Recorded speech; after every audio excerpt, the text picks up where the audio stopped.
Hi, I'm Nan Simonson. I'm about to put together a number of things for my bulk cook day. And I ran out of my husband's roasted red pepper hummus. You'll find it on my website, nansimonson.com, on YouTube at Nan Simonson. And I came across a recipe of Dreena Burton's. Dreena is a terrific chef. This is her book, Dreena's Kind Kitchen, and what she does really well. So I saw this dip and I thought, you know what? Let me make this and see if Tim can live with this, because every day he has a big open face to avocado sandwiches with red onion and tomato and lettuce and sprouts, and then he has a side of air fried. You can see my air fryer on the side there. Mashed potatoes, really just smashed steamed potatoes. Loves his meal, but he dips the potatoes in the hummus. Well, I wanted to try Dreena's recipe, and that's what I'm doing. And he may love it, he may not. We'll see. I think he'll love it, but my point is he may want what he's used to. But this looked so fabulous. It's called Irresistible White Bean Dressing, or white bean dip. And I'm gonna put it together for you because I was gonna put it together anyway. I use this little Cuisinart food processor because it's easy and fast to clean. I didn't need anything bigger. I use this for the hummus, so I might as well use it for the dip. I'm adding to this sort of the start of what I would add anyway, which would be some tahini, some lemons, some garlic. And then she gets really interesting. I would have used chickpeas for my hummus. This is white beans. I'm adding something you may not be familiar with, and it is called kala namak. Kala namak. It is sort of there's smoky gray in there, but there's kind of a pink too. This is a salt. I'm putting it up to you to smell. If you could smell it, you'd go, or you would say something like, ew, or you'd say, whoa, that smells like eggs. It's sulfurous. It's a black salt. It's a black sulfurous salt. Actually, good for you.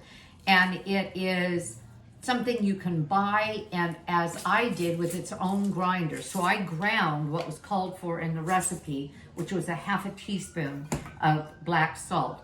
It also called for nutritional yeast. I use nutritional yeast so often that I buy it in a big bag. And because I can't have folic acid in food, if some of you have a gene mutation, if you did 23andMe, you know about it, called an MTHFR gene mutation, which means that we don't synthesize, we don't metabolize folic acid, which then becomes folate in our body, but not if we can't metabolize it. And so it overruns our system. So I don't do anything that's fortified with folic acid, and almost everything that's fortified will have folic acid. Folate, fine, not folic acid. Well, nutritional yeast has folate by nature, but no folic acid if you get the non-fortified. So I bag big bags. It's not cheap, it's $30, but it's a mass of nutritional yeast, 1.5 pounds. And if you're not familiar with it, boy, it's an ingredient I recommend if you are whole food, plant-based.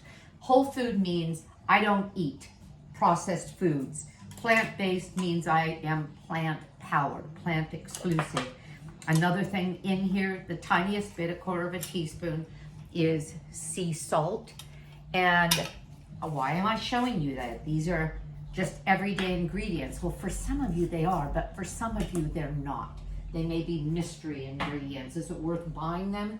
If you're going to make whole food plant-based recipes, you will probably use most of this, maybe not the kala namak, but you may, because if you're going to start doing tofu scrambles, ooh, this really gives you that kind of a breakfast taste, that kind of eggy taste.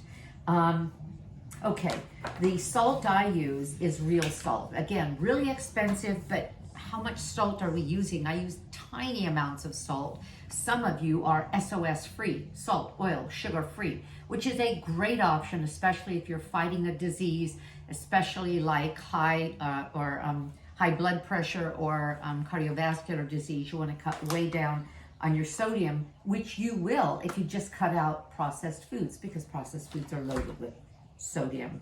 And then another ingredient that you may not be familiar with, and this is called miso. It's a paste. This one happens to be a white miso. There are, oh yeah, this is mellow white, there's yellow, there's red. My store has the white and the yellow, and I'm fine with either one of them. What does miso do? It's fermented soy. It gives you a salt taste, but it also gives you a lot of umami, and soy is a good thing in our diet. So we're adding that to it, a tiny, tiny bit of maple syrup, a quarter of a teaspoon. You could use date paste. You could use a part of a date, except in this, it may not break down really well. A teaspoon of chopped garlic, which is about a teaspoon of garlic. So I chop my garlic. I have a garlic, a little Tupperware tool that allows me to chop 16 cloves at once. And then I store them, and it's easy for me to pull out a teaspoon and just throw it in a recipe. I'm all done. Oh, except for my lemon juice, which, because I have a Meyer lemon tree, I pick it when it must be picked between January, February, and May, when they start falling off.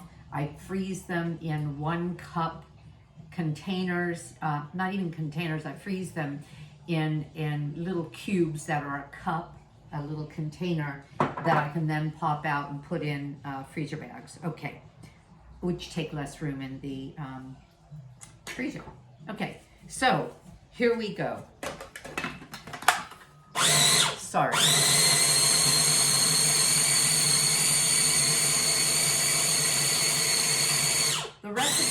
The recipe calls for a tablespoon of water, and Dreena's instructions are, if you want it to be looser than it is, then put the water in. So we had lemon juice, miso, tahini, which is sesame seed, ground sesame seed. We have the kala namak, some onion. We have the drained and rinsed Great Northern beans, which are cannellini beans as well. They may be slightly different, but most people use them that way. And I am going to put a touch more water in it because I want it a little looser. But I'm thinking in terms of what my husband would like. She calls for 1.5 tablespoons. Put a tablespoon in first, the other half if you want it to be a little looser, which I do. And you know what? I can smell the black salt.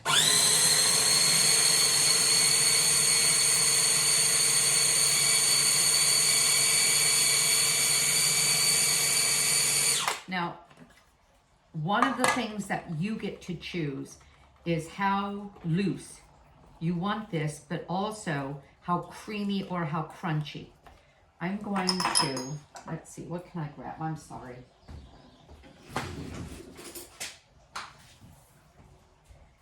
Let's see what this tastes like.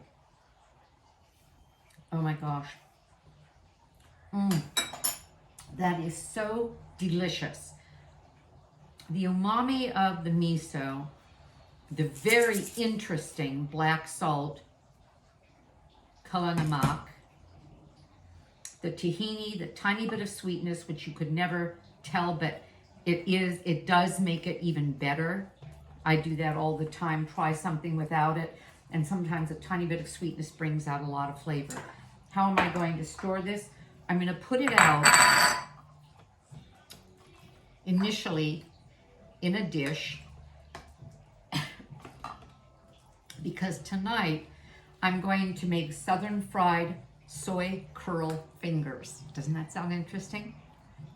And we will dip them in the dip.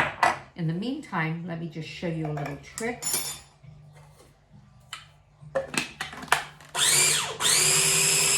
I'll credit Chef AJ for this.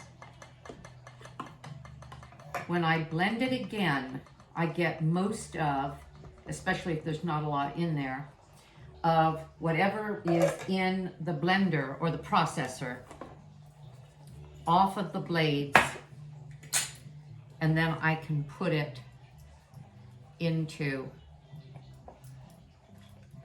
the container that I'm going to use to store it in the refrigerator. If my husband, Tim, likes this enough, what I have here, oh, you can't see it, what I have here for tonight, and I'll put a little sprig of cilantro on it, or maybe a basil leaf. What I have here won't take us through all the soy curls. We have an interesting meal plan. The air fried soy curls, which are like fried chicken fingers, which being vegan for 4 years, I can't even think of eating. But let's face it, most of us like a crunchiness of something that has an old familiar flavor. The good part is we don't have to kill anything to have it. And then I'm going to have mashed potatoes. You'll find this in my on my website. My mashed cauliflower potatoes, which are fabulous. Part potato, less part cauliflower, enriched in a creaminess using cashews for that. Everybody loves them. So we'll have mashed potatoes. We're going to have a mushroom gravy, my favorite sauteed mushrooms, again on my website. And then we're going to have the chicken fingers and a dip for the chicken fingers. We're going to feel like we're in some southern restaurant, considering that the meal is old-fashioned, almost southern comfort food. That's all I had to share. Thank you, Dreena Burton, for your contribution. In 1970, my book was published. I was just becoming 70. I'm 10 weeks away from becoming 71. And the premise of this book is if you eat foods that are whole foods, plant-based, as close to nature as possible, this is still close to nature, you can expect to avoid most chronic diseases and go into your later years healthy and strong. I just ran a half marathon for the first time. I began running in my mid-70th year, and now a year and a half later, almost 2 years later, I've taken on a half marathon. I was terrible, really slow, even though I was still number 2 in my age class, because there aren't a lot of old ladies running.